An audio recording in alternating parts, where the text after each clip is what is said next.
esse caso mesmo do Banco Master, Leonel, não fala-se do Lula, mas é aquilo. E eu não estou aqui nem defendendo o Alexandre de Moraes nem o Dias Toffoli. Mas quando se ataca as famílias dos ministros do Supremo, eu tendo a acreditar que os caras querem botar em risco a eleição. Claro.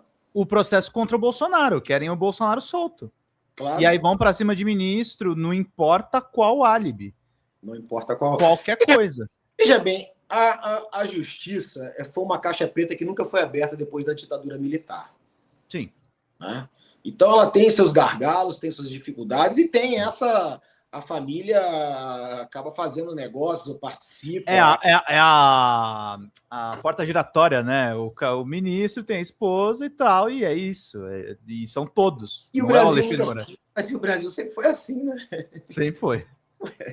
Então, esse patrimonialismo, a justiça é de direita. A justiça não é de esquerda, pô. Quem é que está condenado, né? O Banco Mágico, o cara saiu. Tá lá a moça que roubou uma margarina. Mesmo se liquidarem um banco, eu duvido que prendam ele de novo, né? Condenaram a moça da margarina por muito mais, né? Quer dizer, por muito mais anos e por muito menos, né? Enfim, né? As americanas também, e aí? Né? Então, há muitas questões da justiça, mas a questão do Banco Master, eu acho que ainda tem muita coisa a ser revelada, principalmente a classe política, viu? E o papel do Tribunal de Contas da União ali, né? Qual é esse papel aí deles ali? Não está muito claro, né? E o papel do Toffoli também, enfim, né? Se complica, né? Mas ainda assim, nós temos que defender a instituição. Tá? A gente tem que acreditar na justiça. Sim. Está no momento que foi importantíssimo o Supremo Tribunal Federal na questão da tentativa de golpe sanguinário dessa turma saudosista de 64. Os filhotes e os piolhos da ditadura de 64 que ainda estão por aí vivos. Sim. E que tentaram dar o golpe agora de novo no Lula, né? Com um golpe mais sanguinário, entendo, né? Porque planejaram assassinar o presidente, ministros do Supremo e, inclusive, fazer um campo de concentração. Em Goiás. Os opositores, né? Sim. Você, como neto de Leonel Brizola, como é que você viu essa tentativa de golpe e a condenação do Bolsonaro a 27 anos? Você achou que isso aconteceria? Olha, em certo momento eu acreditei que não. Mas eu entendi, no decorrer do tempo, que a justiça ia preservar toda a sua linha de tempo no sentido do Estado Democrático de Direito, né? De dar ampla defesa. Talvez eu acho que não há caso no Brasil, na história, que há tantas provas, né? E com tanta chance do réu se explicar e comprovar que não é aquilo. Né? Então, são fartas as provas. Vídeo, ao vivo, ou seja, minuta. documentado, né? Então, a justiça, de fato, vai estar na historiografia. Nunca foi tão claro, né? E a justiça foi certeira, né? Respeitando todo o processo legal, devido processo legal. Então, eu acho que o Brasil é exemplo para o mundo, né? Como se dá as separações dos três poderes, de fato, neste caso. Né?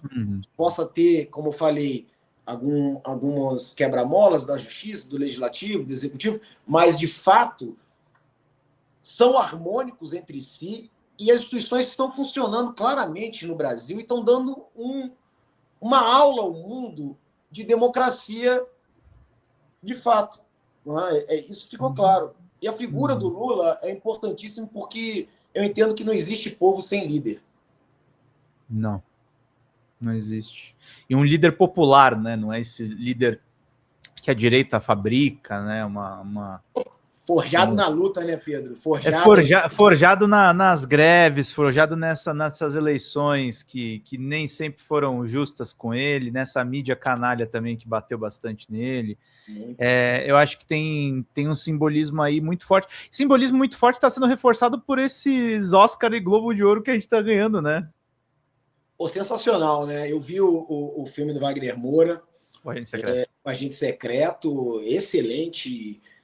A filmografia, ou seja, o cenário, os carros da época, a roupa, o pequeno detalhe, né? Não precisou ser aquele filme que contava as barbáries da tortura, estava implícito, né?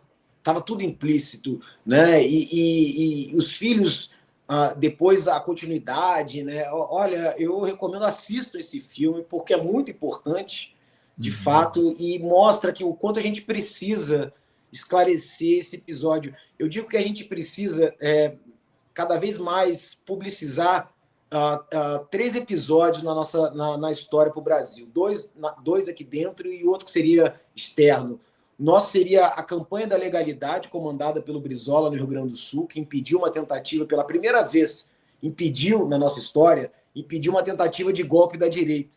E que há talvez um ato único na história onde uma liderança conseguiu reunir o povo e o exército para defender a democracia, de fato, né? Naquele episódio da ausência do Jango e na tentativa de golpe. E aí o outro que culminou com um golpe que é 64. A gente precisa abrir esses porões, precisamos estudar cada vez mais, né? E assim como a Segunda Guerra Mundial. A gente precisa conhecer a barbárie desses episódios, né? De 64, a Segunda Guerra, para a gente, de fato, dizer não, nunca mais. Porque se a gente tivesse, de fato, consolidado isso na memória, né, é uma coisa muito importante. Parece que a gente não dá valor à memória histórica aqui no Brasil. Né? Jamais o Bolsonaro ia ter levantado a voz no Congresso, né, para defender o Ustra. Jamais.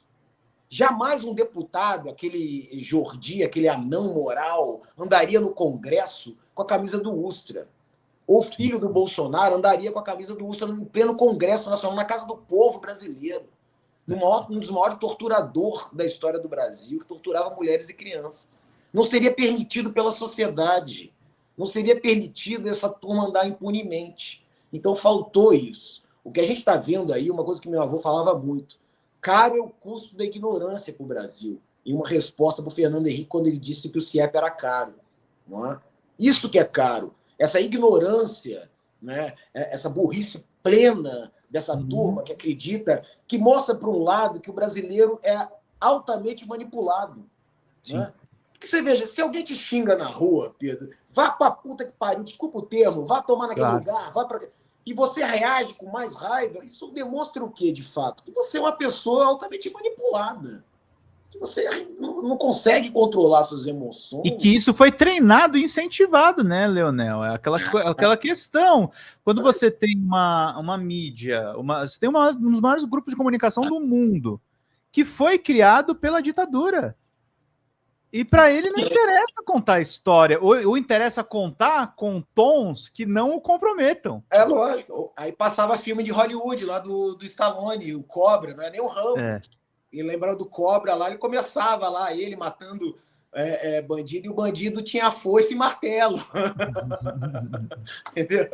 É fogo. Então, isso foi massificado na cabeça do povo brasileiro. Né? Mas só que hoje tu não tem desculpa, né, Pedro? Você tem acesso à internet. Né? Pô, você tem acesso. Tem, mas a impressão que dá é que as pessoas pioraram, né? Sim, a sociedade decaiu. Fruto desse trash television, desses programas de auditório, das novelas da Globo, do Jornal Nacional. Claro que decaiu. Né? Decaiu muito. Né? Não foi o Bolsonaro que surgiu. A sociedade decaiu para eleger esse traste, né? Esse horror. Né? Para aplaudir uma ameba, um energúmeno como esse. Né? Numa eleição. Você imagine só, lembrando lá atrás, entre o Haddad e o Bolsonaro. Né? O que se falava na rua? Eu prefiro um PM do que um professor. Isso não é o fim do mundo? Claro que é. Hein? Pois é, isso é o fruto, né? dessa massificação dessa trash television, dessa televisão lixo, que de fato vem.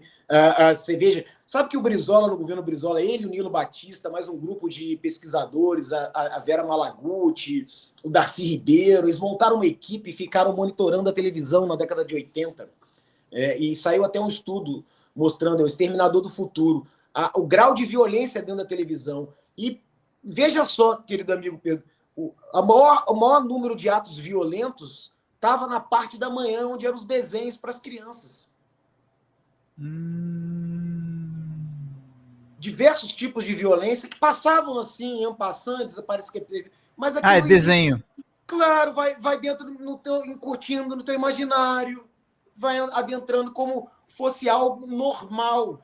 Daqui a pouco você não acha normal alguém dar um tapa na cara de alguém ou falar uma frase mais ofensiva. Você está entendendo? A gente foi absorvendo essa violência. Essa violência foi adentrando nos lares. A televisão dominava todos os Mas é onde está o soft power americano, né? Ele não tá só... O Rambo é a versão escrachada. Ele tá nas coisas mínimas. Por isso que é tão importante, né, Leonel? Você falou a respeito do governo ser muito exitoso. Essa retomada do Ministério da Cultura, da Lei Rouanet, dos incentivos diretos agora pela Aldir Blanc. A gente precisa ter os nossos desenhos, precisa ter o nosso soft power, né? Fala, galera da Folha TV, não se esquece de se inscrever aqui no nosso canal para assistir programas como Folha Notícias Manhã, Folha Notícias Noite, o nosso Folha Entrevista e o nosso Barzinho das Meninas. Muitas coisas bacanas a gente acompanha por aqui e a gente precisa muito, muito do apoio de vocês para nosso trabalho jornalístico, investigativo, de curadoria de conteúdo, com vocês ajudando no nosso Pix, folhademocrata@gmail.com, ou mandando superchats, valeu demais, e os recursos financeiros, tornando-se membro do nosso canal, no nosso curso de jornalismo básico, para você ficar muito bem informado a respeito de tudo. Queridos e queridas, muito obrigado pela presença de todos vocês, vida longa e próspera.